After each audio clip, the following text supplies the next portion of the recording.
It's spring week 10 here in Apothecaria, and in this rest episode, Bess finds out that rest days aren't necessarily restful.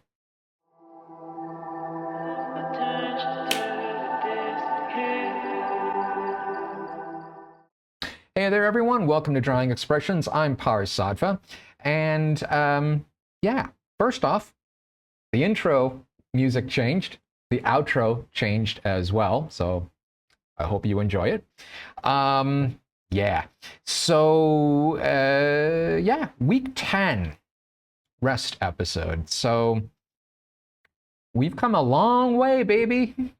Only got a few episodes to go, but yeah, I'm hoping that this is going to thrill. I hope it's enjoyed and all that. But before we get into all of that stuff, let us first get into the stuff I like to talk about first, which is, first one, guidelines. Guideline is I always talk about this first. Guidelines. They're better than rules because rules sometimes don't work. Guidelines, always. Okay. Planner and the pantser sections. The planner section, again. The narration, the creative mixing bowl, all that stuff, how it came together. The pantser section, I've titled it, When You Need Ridiculously Unlikely, Create Boldly. So that right there maybe just is enough, but we're going to talk about that in a little while. Before we do that, though, let us take some time to breathe and stretch. So sit up nice and up. Have your sit bones in your chair and get ready to take a nice deep breath. Here we go. 1, 2, 3, 4, 5, and hold. 2, 3, 4, 5. Exhale. 2, 3, 4, 5, and hold. 2, 3, 4, 5. Deep breath in. And stretch.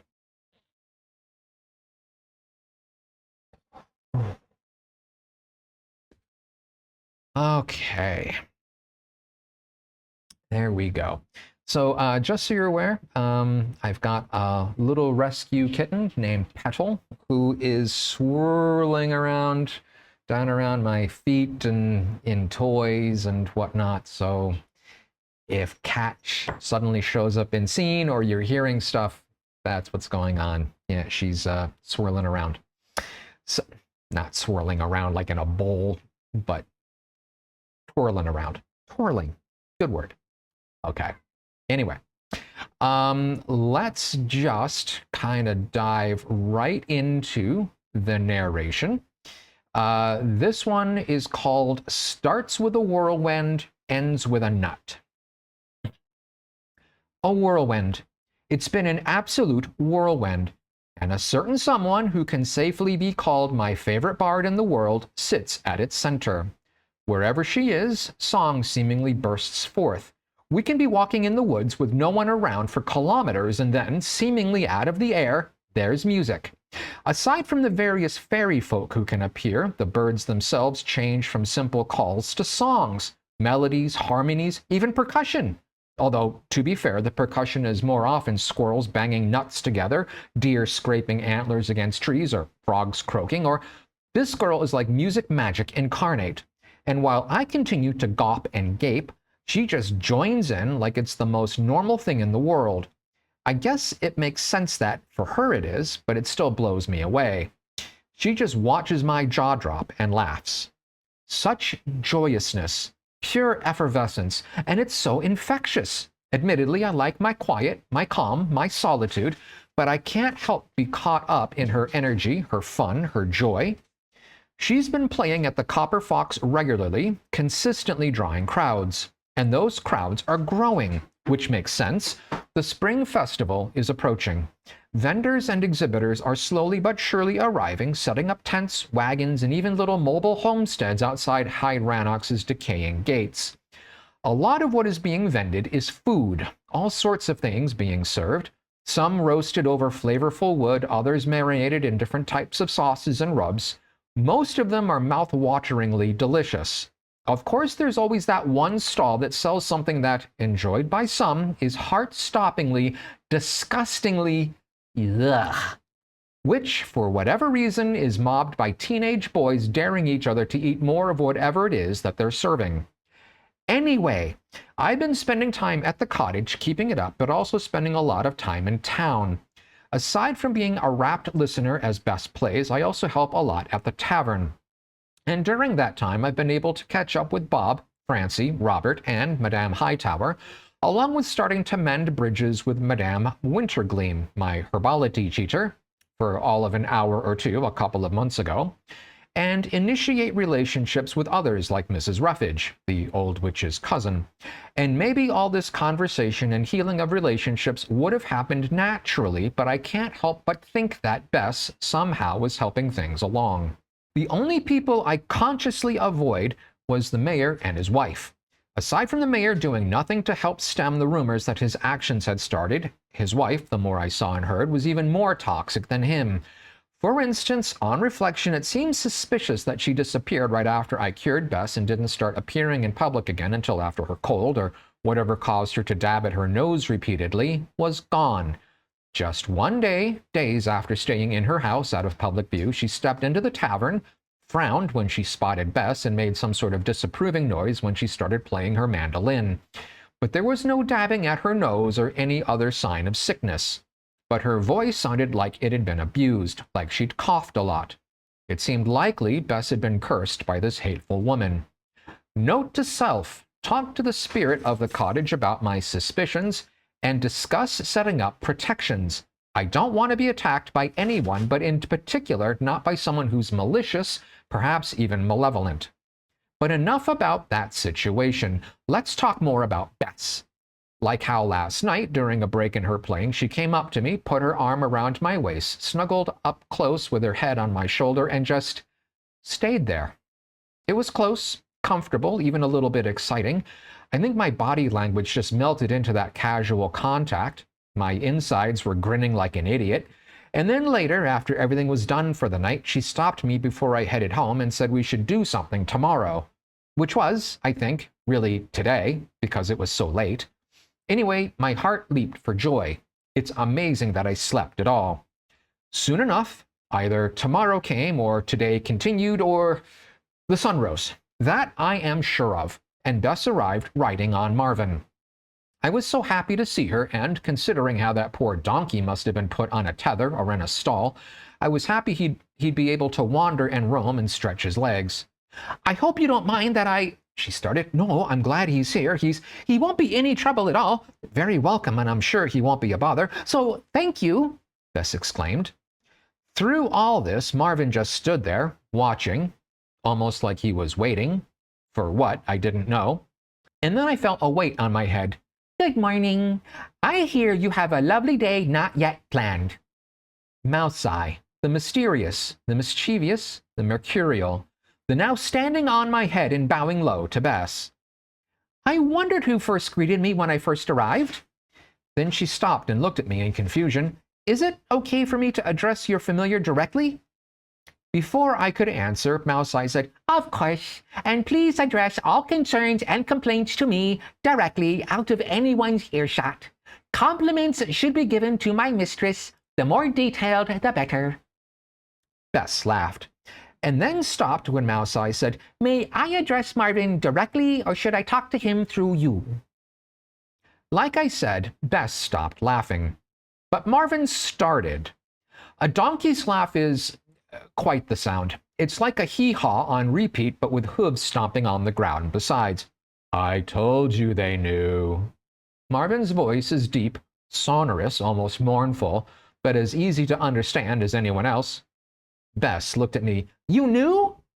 It was almost accusatory. I was lost for words. Luckily, Mouseye was on a roll. "No, she had no idea, but I watch and listen. So when a supposedly mute farm animal is muttering that he's one of the most intelligent creatures ever in the history of the world, eating hay he wouldn't wish on the least of rodents, let alone on noble beasts like himself, I pay attention." We were all standing there, quiet, confused. Uh, no offense meant, said Marvin. None taken. Now, if everyone will allow me, I'll show Marvin where I think some of the tastier grasses and other greens are growing on the land, and some places that could use some extra fertilizer. I felt Mouseye leap off my head, then saw him reappear on Marvin. Head that way, Runcio. I'm not dappled nor owned by a squire, Mortimer. That's funny. You know, there are people in town who think my name is that because... Yeah, I know. You aren't the only one who watches and listens. As they rode off, they both nodded to us, and Mouseye reached for his non-existent forelock, and their voices faded as they continued to banter, and, I believe, tried to one-up the other. Bess and I looked at each other. Did you understand any of that? I asked. Only the Mortimer bit, I think, she replied. Well, it's not much of a story, but I can tell it over breakfast. We agreed that I should cook, and while Bess would normally entertain me, she sat back and heard the tale of how Mouseye came to be known as Mortimer in town. So, I'm confused. What was the motivation for making up such an elaborate name when Francie asked? To be honest, I don't remember why I did it. It made sense at the time, I think, or not, which is why the first sounds I made trying to answer Bess's question consisted of ums, ahs, false starts, and a fair amount of chuckling. I finally landed on, I don't know. She laughed. Fair enough. It made sense in the moment. Got it. We ate, cleaned up, checked to make sure Mouseye and Marvin were doing okay. They were. Then moved on to discussing the adventure du jour. How would you feel about visiting the Cloud Isles? I asked. Sounds fun.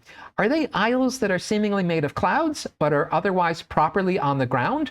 Or are they more like seemingly ground, but are otherwise floating in the air?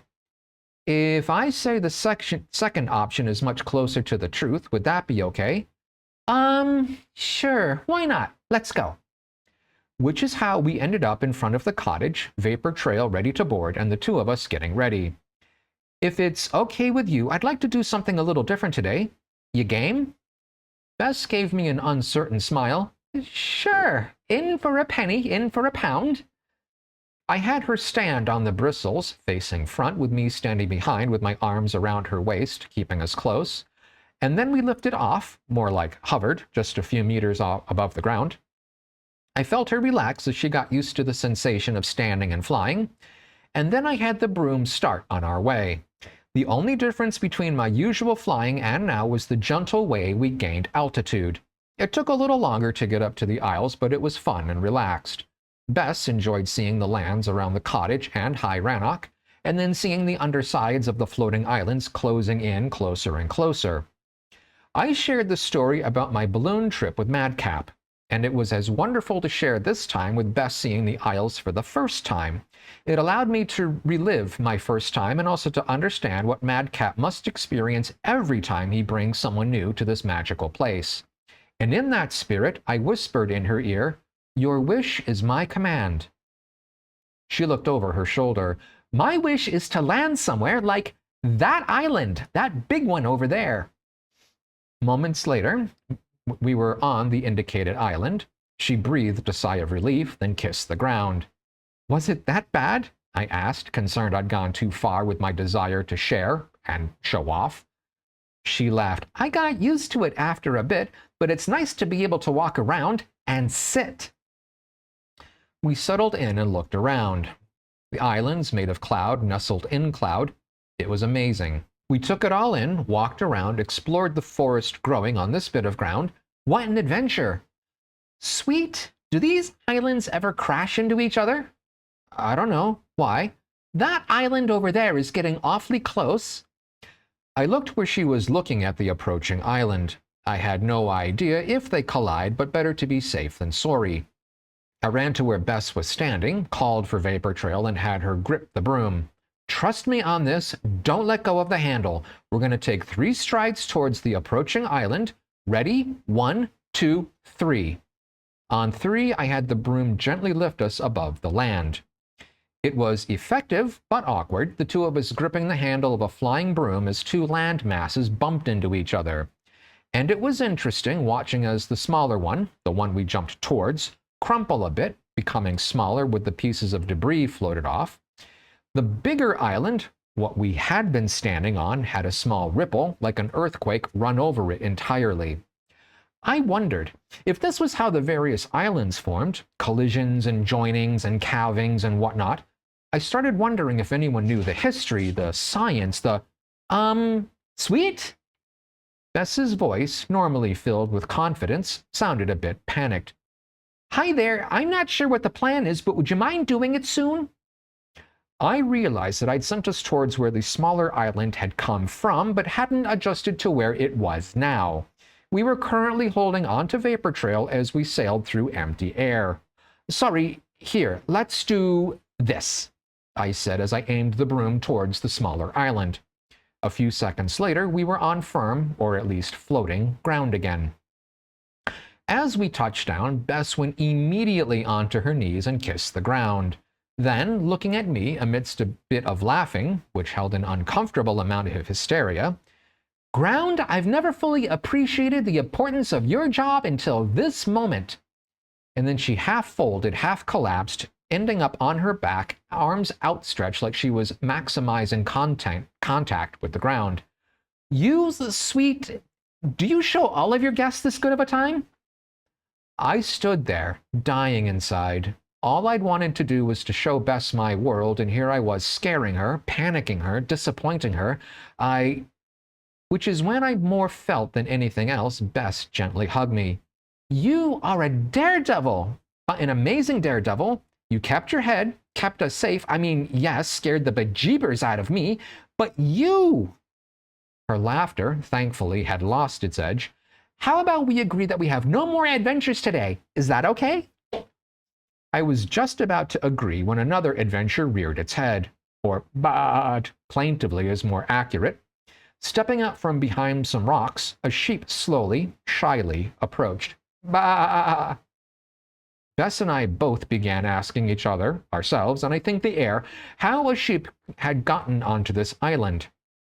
I, without really paying attention to what I was doing, being more focused on asking the same questions over and over again and being surprised that the answers weren't magically coming forth, slowly approached the wayward farm animal and realized there was no way for me to know where this sheep belonged.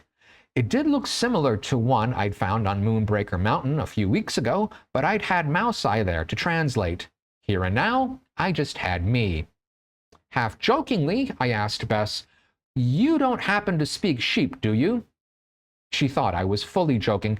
"No, unfortunately. When I was choosing courses at the Bard Academy, I opted to learn prehistory." "There's a Bard Academy?" "Proud graduate." "And they teach prehistory?" No." "Oh." I began to wonder, could I get anywhere with sheep in the same way Mouse Eye could?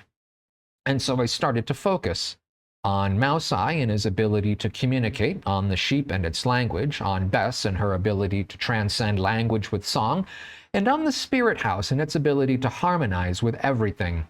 I imagined being at the cottage with the sheep in front of me. I felt meaning and compassion rise up from deep inside me, the sounds coming up my throat and out of my mouth, even to the point of feeling like I was a sheep. The sounds I made were, to my human ears, absolute nonsense, but when the sheep answered back, I knew where we had to go. "She belongs to the Bleeders." "What's that? A traveling troop of sheep?" No, it's a family that live on a farm near Moonbreaker Mountain." "And what? We're going to rescue this sheep? How? There's barely enough room to fit the two of us on the bristles." And that was certainly true. How could a rescue be effected with Bess and me, a stranded sheep, and one broom? I needed help, so I called for Vapor Trail. I held her, communed, explained, and an idea came. A surprising idea. A brilliant idea, and by brilliant, I mean something brilliant. The popolock that had enhanced the broom morphed, shifted, changed. A platform appeared along the shaft of the broom, one large enough to fit one lost sheep. Bess just stood there in shock and disbelief. You know, often when I hear tales of wondrous things, I get the feeling that somewhere in the telling and retelling, things get added simply to make it more interesting. If I've ever figure out how to tell my experiences up here, I'm going to have to dial it back, otherwise no one will believe me. In the few minutes it took to get everything situated, Bess was repeating the events of the day, and then muttering about not believing things herself, and then back to recounting the day's events. If only she'd known things were going to be even more unbelievable before our outing concluded. Now, by unbelievable, I don't mean Bess's reaction to my suggestion that, with the rescued sheep perched on the just created perch on the broom, that we should sit/stand/be downwind of said sheep and any, how should I put this, waste material that could fly at us. And for some reason, whether Bess would be in front of or behind me didn't really matter. Since I'd always flown vapor trail handle end in front, it didn't dawn on me, until Bess's adamant refusal to fly that way, that we could fly bristle end first. Which then got me thinking about everything we'd done so far with Pop making the needed modifications, which led to my taking a minute with the broom, having a bit of a chat about a thought or two, and what the... Where did... What? That, probably needless to say, was Bess after she saw the... I suppose edifice is an adequate word for what now sat on the bristles. Made purely of light, but as solid as rock, was a tower. Of sorts. It wasn't big in terms of footprint, but was big enough to allow for small rooms stacked one on top of the other. Sleeping cubbies, sitting rooms, and observation deck on top. I think I forgot to mention that there need not be too many rooms or levels. Bess approached it, seemingly having a difficult time processing it. It's like something from an epic story. The nemesis in the Ramayana was Ravana, and he'd managed to get his hands on a shape-shifting chariot called Pushpaka. With that, he made something similar to this, which just casually appeared after talking to your broom. I mean, who are you? I didn't know how to answer that, so I went with the familiar. I'm sweet, just sweet, a witch, and someone who tends not to ask for help when she should, because when I do, things like this are possible. Is there a bouncy castle in this thing? What's a bouncy castle? She told me. Thinking she was serious, I asked Vapor Trail. A small adjustment later, yes, there is now. Of course there is. She started to enter the tower, then looked over her shoulder. Bouncy castles are way more fun when bouncing in them is more than one. And then she smiled. Tears started to flow. My heart exploded. My mind felt a tremendous pressure release of a sudden, leaving me a complete wreck on the inside. Happily miserable, that was me. And again, felt more than anything, she slid in, held me, embraced me, hummed a lullaby, and just let me release my anxieties, my fears, my insecurities. I held on to her, my lifeline, my safety, my comfort. Thank you for being my friend, for coming here with me, seeing the world as I experience it. She kissed my cheek in acknowledgement, then said, Do you know what will make this rescue even better? The bouncy castle. She pulled out of the embrace, wiped the tears from my eyes, then grabbed my hand and led me to the tower. I know you probably know where it is, but don't tell me. Let's find it together. Which is how we flew to the Bleeders' farm. One sheep on a platform, which became more of a stall, and two silly women jumping and bouncing and laughing and exhausting themselves. And one broom on more or less autopilot, because since I'd been to the farm once already, it could follow my mental map. Later, two sweaty women were laying on the springy floor, all played out. Sweet, did I ever tell you about my fear of heights? No, but I got the idea. I could get used to this, though. Imagine, flying from place to place in a light palace. Would you ever consider... consider what? Bess hesitated, then, no, nothing. Forget I said anything. I shrugged. Okay. We sat quietly for a minute or two. I was on the verge of not forgetting about whatever Bess had been about to ask when we felt a slight weight press down on us, then release. The thought came to me that we might have landed. That was followed up by sheep bleating, children calling out, and farm smells seeping through the walls. It took a minute to descend, which gave one of the bleater's older children a time to approach the broom. Ah, Mr. Sweetwater, this is an impressive vehicle. What brings you here? The bah of the sheep came before my answer. I believe that sheep is yours. I believe so. Find her on Moonbreaker Mountain? No, the Cloud Isles. That stopped him, but how? I admitted that I didn't know, and then I opened the light pen and allowed the sheep to exit. By that time, Mrs. Bleater had made her way to us. Mistress, you're getting to be quite the shepherd. Will you and your friend join us for dinner? Bess and I quickly looked at each other, gave affirmative looks, then I said, We'd be delighted. Wonderful. I'll let you freshen up. Much like last time, there was a parade of children who led us to a room where there was a basin of water and some cloths. What was different this time was the presence of someone who could muster up martial music at the drop of a hat. We all trooped off into the house. And much like my prior visit, the dinner served by the family was basic, and yet there was plenty, and it was all tasty. After dinner and cleanup, Bess was introduced to the song the Bleaters like to sing when hosting company, and was also a favorite of the old witch, She'll be comin' round the mountain. While I contributed a couple of verses like, She'll be flying vapor trail when she comes, Bess put together a few gems and even included one that got the children excited. She'll be bringing sweets and chocolates when she comes, until they realized Bess's pockets were empty. Another verse she used made fun of our failed reagent hunt. She'll have failed to find some whale poop when she comes. See, and I forgot to mention it earlier, we'd spotted star shards right away, and so I thought we could also find ambergris.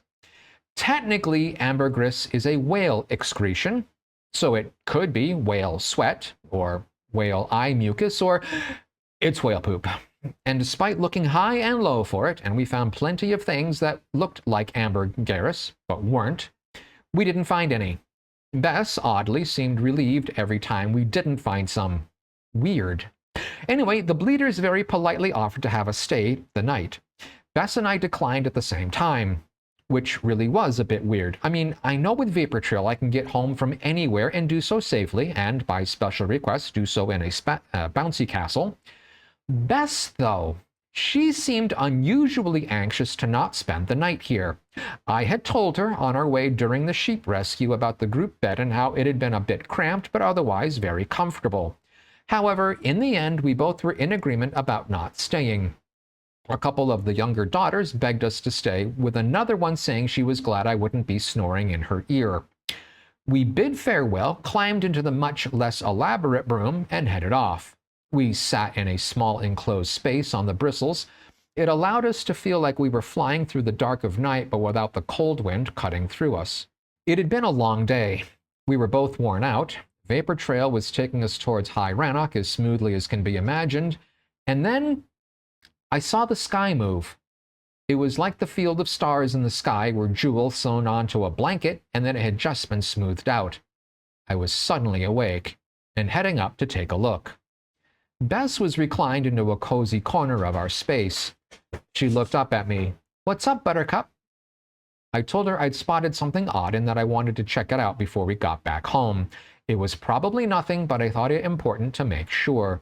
Thank you, by the way, for not putting the bouncy castle in again. I'm exhausted, but it's a shame the kids didn't have a chance to play in it. While most of me was watching the sky for more unusual movement, a part of me heard and wondered. That was an excellent point. Something children could enjoy. I could set it up for the festival. Aside from entertaining the kids, it might help my reputation with the parents. I definitely need to consider it. As we approached the summit of the mountain, I spotted the lighthouse that had emitted the aura I'd seen previously. Tonight, however, it was dark, but the sky did move again. Something was going on. I landed Vapor Trail on the peak, then stepped onto the hard rock. Aside from the stars above us, it was all dark. Dark below, dark around, dark most everywhere, stars above. And as I watched, a grouping of stars started to move, undulate, twist, and start to form a shape. Bess, you seeing this? She stepped next to me, grabbed my hand, pointed with her other hand, and asked, That swirling bit of stars that's impossibly huge? Yeah, that. What is it? Aside from a swirling bit of stars that's impossibly huge? I don't know. As we were speaking, the stars began to coalesce, and from the general area of the stars taking shape, a voice emerged. Would you care to be enlightened?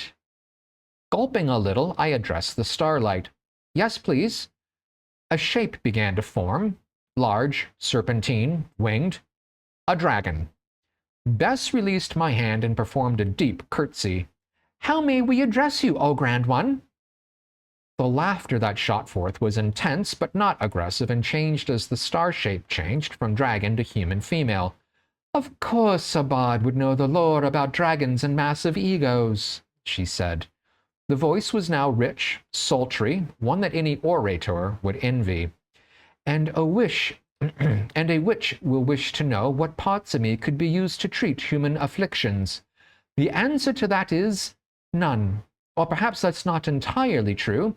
I see you've picked up a piece of my shedding. It took me a second to realize what was being referred to. Do you mean the star shard? I do indeed. As to what you may call me, I've been given a multitude of names by any number of peoples all over the earth. I choose to have you use Nut. Nut? That sounded pretty ordinary. You'd think a grand creature like a dragon would have a more grand name.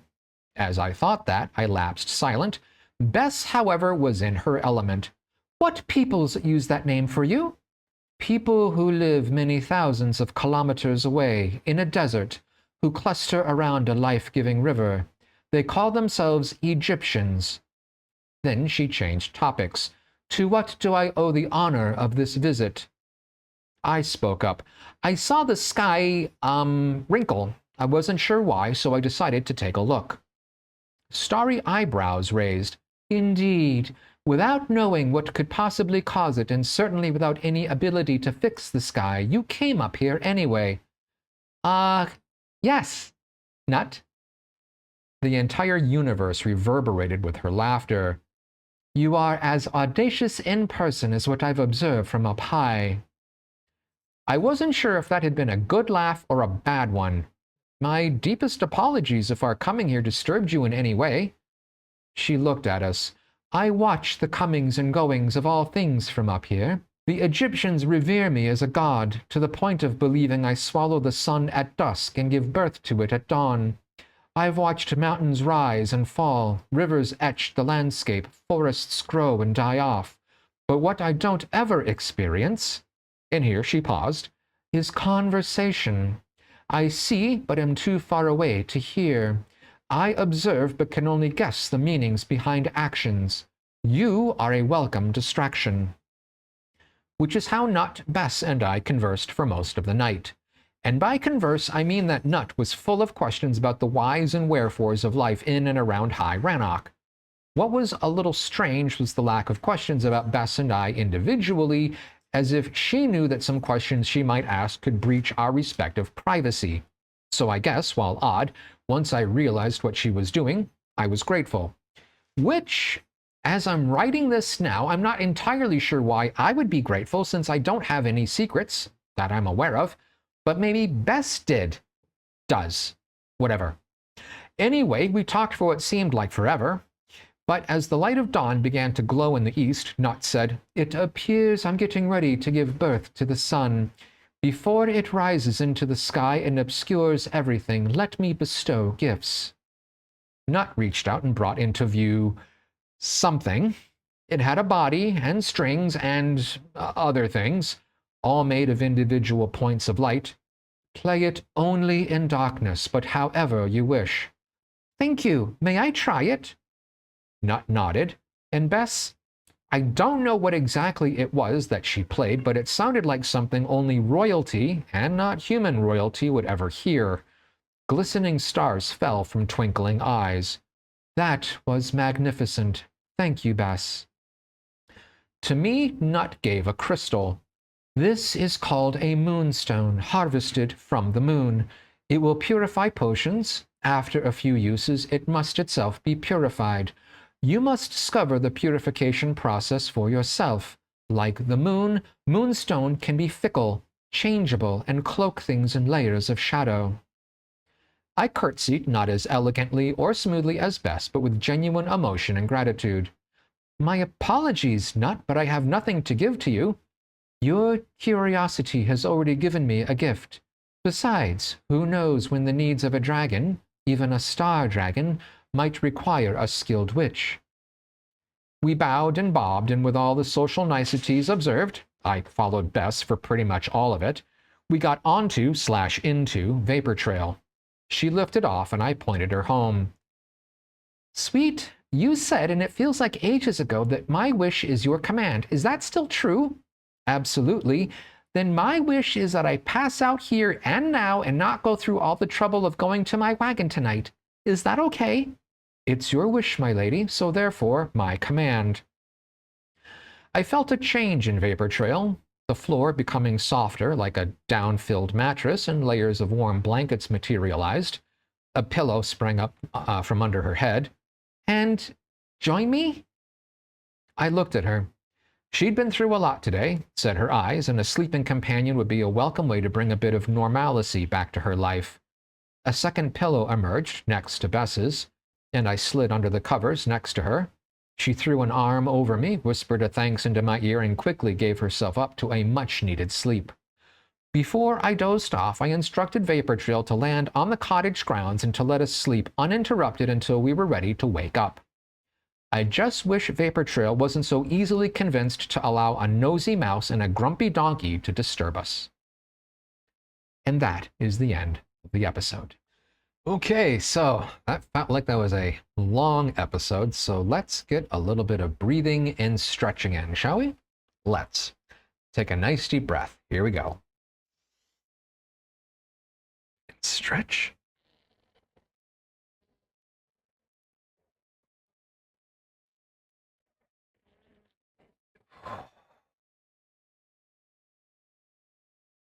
And remember, stretching can be a little bit sneaky sometimes. You may want to stretch that little bit extra, but be careful. Especially getting up in years, be careful. You don't want to hurt yourself stretching. You don't want to have to admit that to your kids. Okay. Yeah. So that was the narration. So let's talk about how it all came together, the creative mixing bowl. And the first thing that's going to come up is, of course, the prompts. So let me just get my screen set up here. And there we go. And now I'm going to come over here to sharing my screen, and boom, there it is. So 3, 2, and this is a wonderful time to take a screenshot.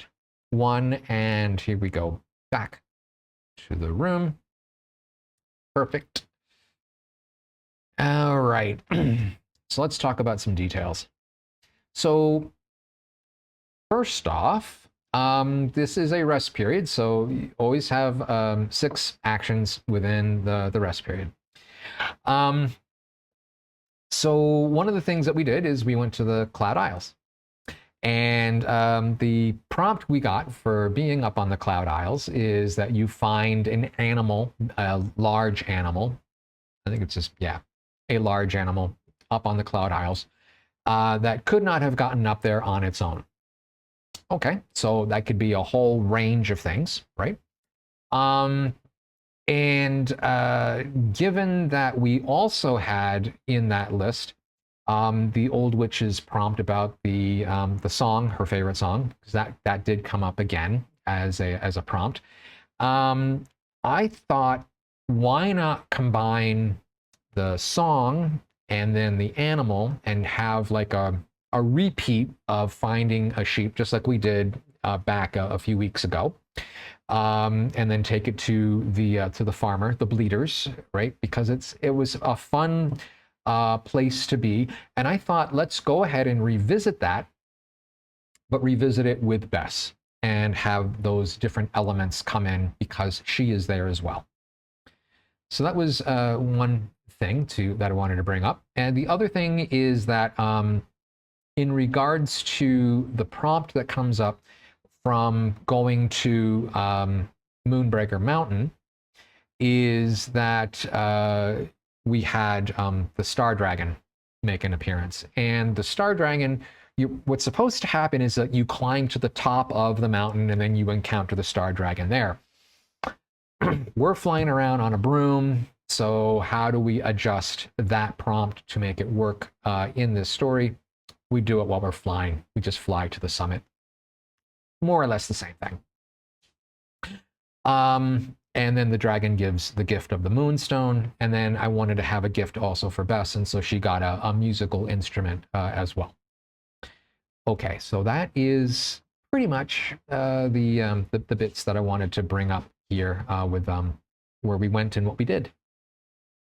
Which brings us to what's been written before. And so we've visited the Bleeders before. And so again, this time there's the element of vapor trail, there's Bess.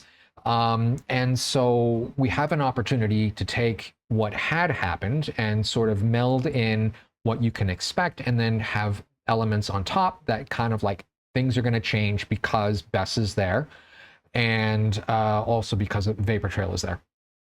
And how that sort of mingles in and matches up is, it was just sort of fun to play with. Something that we had done before, but let's just revisit it, but in different circumstances. So in this episode, I'm doing a lot of name dropping again. With the end of the series coming up, I wanted to mention these people who were living in the town, specifically in High Rannoch, and just having the reader, and I'm the first reader, so I get to remember this stuff. Excuse me. I get to remember who these people are, that I've encountered them, how I've encountered them, and so on. So it was a nice little trip down memory lane as I was kind of going through my notes and like, oh yeah, these people live there. Let's have them mentioned in. So another thing that I brought forward in this episode, and again, because we're closing things down, trying to tie up some loose ends on things so that not everything is left until like the last episode or the last week of episodes. One of the things I wanted to bring up was how the name Mortimer is sometimes associated to Mouse Eye. And in the end, didn't really remember why it was that it happened. I suspect back then I was thinking that while I was concealing my name, while I was having Mistress Sweetwater conceal her name, her real name, then at the same time she would conceal Mouse Eye's name, despite the fact that Mouse Eye is not his real name. So Mortimer is the name of Mouse Eye, is the name of, I don't even know what Mouse Eye's real name is. Does it matter? No, because it's not something I'm gonna reveal ever. And so why decide what it's gonna be if it's never gonna come out? And if it ever does, then and only then will it be worth to look at and make the decision what it is. Okay. And just one last little thought on this, and then I'll move on to the next thing, is that as I was, going through and realizing that like registration paperwork had been filed to get Sweet into the herbology school, so her name is known, and so this whole no one knows her name is just nonsense because it is known. Oh, there we go. There's Petal. So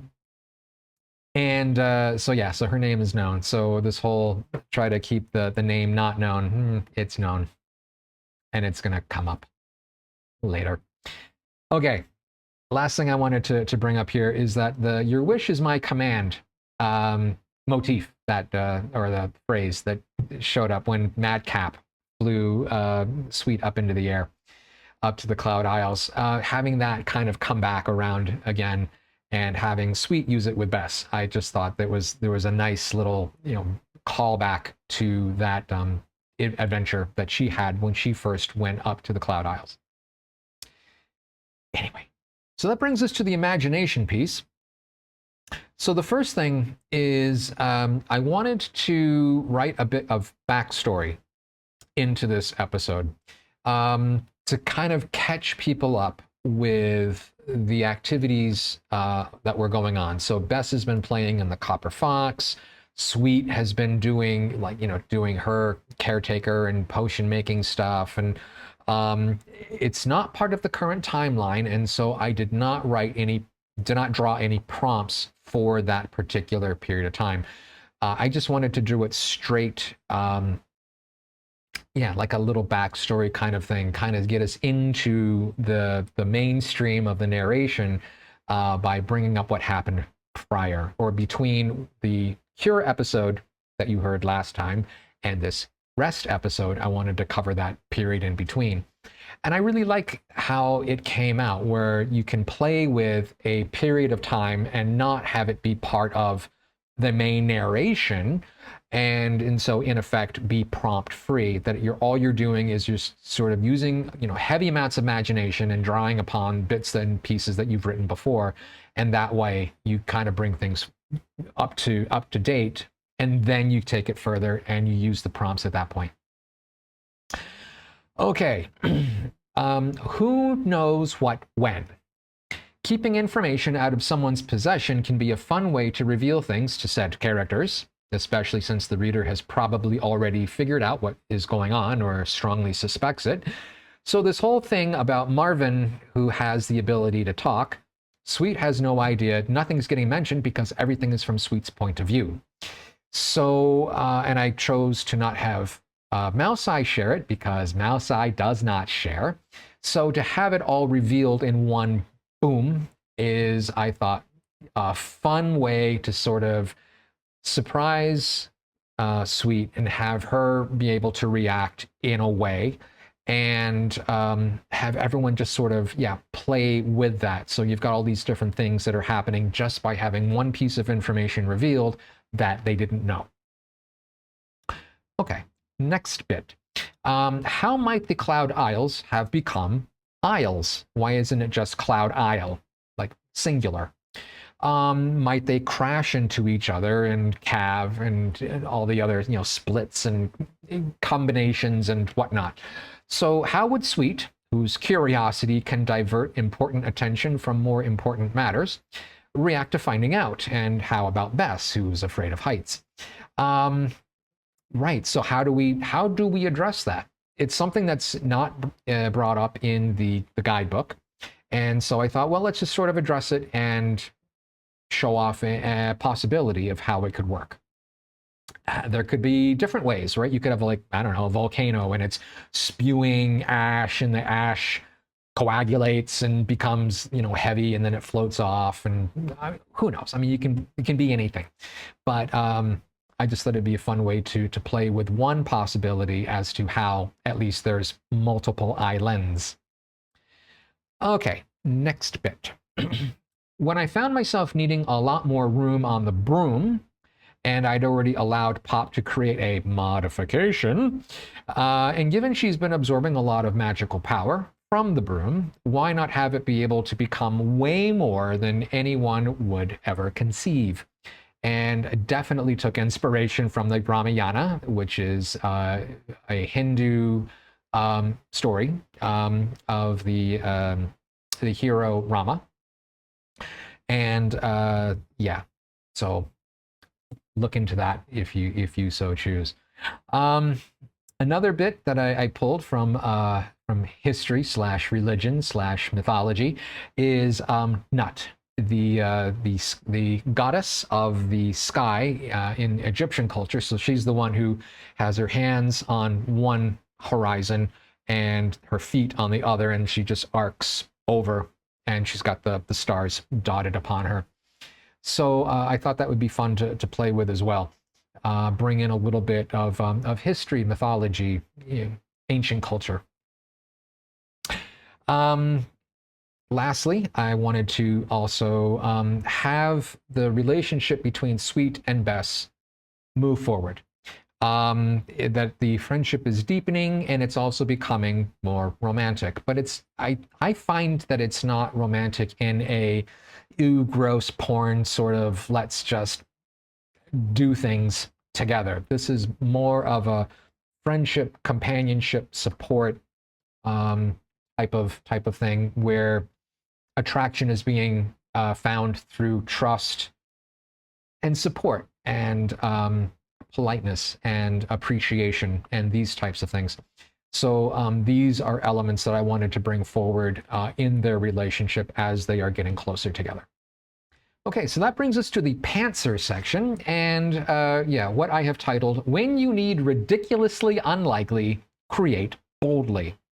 What do I mean by this? So the inspiration for this comes directly from Reddit, where authors and, well, writers are asking, if I do a thing, change from first person to third person inside of my narrative, will that turn people on or off? Will I lose readers? Will it be appreciated or not? And there's an awful lot of uncertainty and not really quite sure what I should do, and sort of like tentatively stepping into these various odd realms in which they're operating.